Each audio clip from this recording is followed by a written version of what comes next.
Hello friends, welcome back to my channel.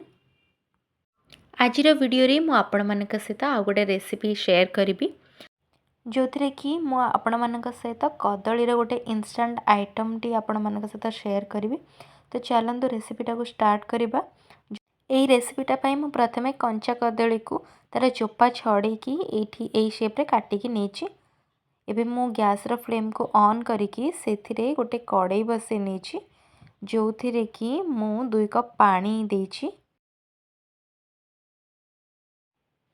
बर्तमान मुझे कौन करी ना गोटे टीस्पून लूण मुझे पकेली। तापरे नेक्स्ट ये मु आधा टीस्पून ये हलदी गुंड पकेली। ये पानीटा एबे अल्प फुटी आसलानी तो मुझे जो कदली गुड़ाक काटिकी रखी कंचा कदली सेटा को एबे पकाउछि। एबे एथिरे मु किछि समय आको फुटिया पई छाड़ी देबी। तापरे नेक्स्ट आउ गोटे ये बाउल नहीं कि मु सेथिरे 3 ରୁ 4 स्पून बेसन सेटा बे ऐड करुछि। तापरे नेक्स्ट ये चाउल चुना 5 ରୁ 6 टीस्पून जेहेतु छोट स्पून से मु 5 ରୁ 6 टीस्पून नहीं। बर्तमान ये मु अल्प लूण पकेली। ये जो घोलटा भी तैयारी करी सेटा को देखिकी आउ हाफ टीस्पून हलदी गुंड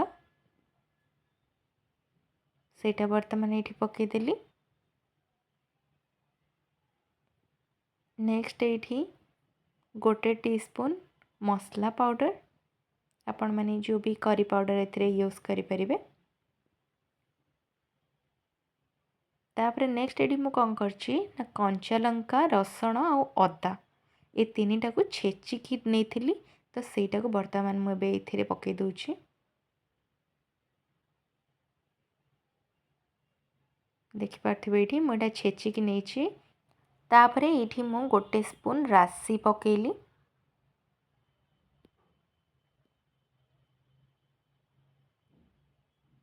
ये देखिपारे पानीटा फुटी गलानी तो मु अधिका ताको सिझेबिनी कदलीटा को यही टाइम रे ही बाहर करनेबी आउ ताको ठंडा हवा पाई किछि समय छाड़देबी। से टाइम रे ही एथिरे मु कौन करी हाफ टी स्पून लंका गुंड देकी एटा गोलेबी। जेहेतु मु कंचा लंका छेची तो कम लंका पाउडर ये यूज करछि। एबे एटा को मु अल्प अल्प पानी देकी एमती मिक्स करदेबी आ गोटे मोटा घोल गोटे तैयारी करदेबी।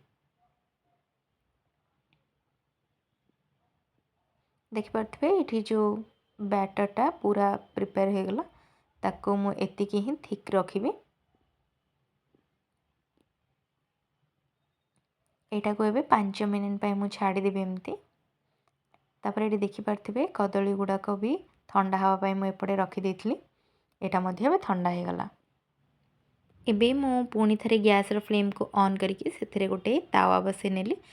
तावाटा जितेबाला हिट हो मु कौन करी ए बैटर रे कदली गुड़ाक पकईकी गोटे गोटे पकईकी सेटा को भाजी नेबी। आपण मैंने कदली गुड़ाक सिझेला ध्यान देवे अधिका सिझेबेनी ना भांगी जीव। आउ आपण मैंने एमती जदि घरे चाउल चुना रखि थे आ बेसन रखि ताले इंस्टांट एटा को भाजिक मध्य खाई परिबे। चाउल बतरेकी बाटिबा मध्य दरकार नहीं।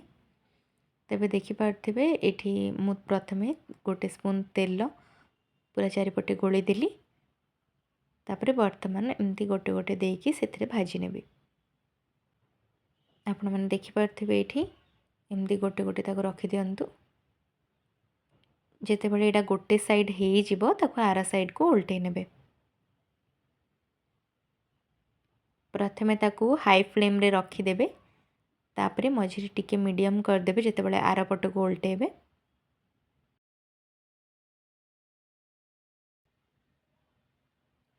एटा खाइबा पई मध्य बहुत टेस्टी लगी थाए। कदलीर इंस्टांट पिठौ भजा आपण माने पखाळ सहित मध्य ताको खाई परिबे। जदि आपण माने एमती भाजीबा को न चाहंती ताले छाणीकी मध्य खाई परिबे आउ जोटा कि इंस्टांट आपण माने करि परिबे।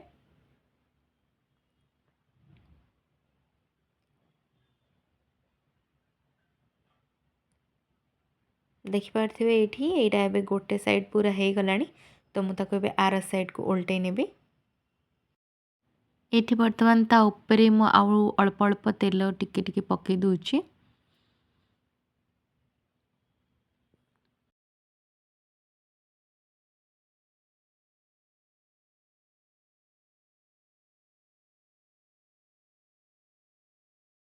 अल्प रोस्ट होला परे ताको आर साइड को एमती उल्टे नेबे। वर्तमान एटा आउ गोटे रु 2 मिनिट छाड़िला परे आर साइडटा मध्य हो गला। तो मुझे यहाँ को प्लेट को बाहर करनेबी। आपण मैंने देखिपे केते जल्दी यहाँ प्रिपेयर हो गला। और यहाँ खाइबापी बहुत ही टेस्टी लगी थाए। आपण मानक जदि आज मोर वीडियो भल लगिला ताहले मो चैनल को लाइक शेयर आउ सब्सक्राइब करने को जमार भूलें।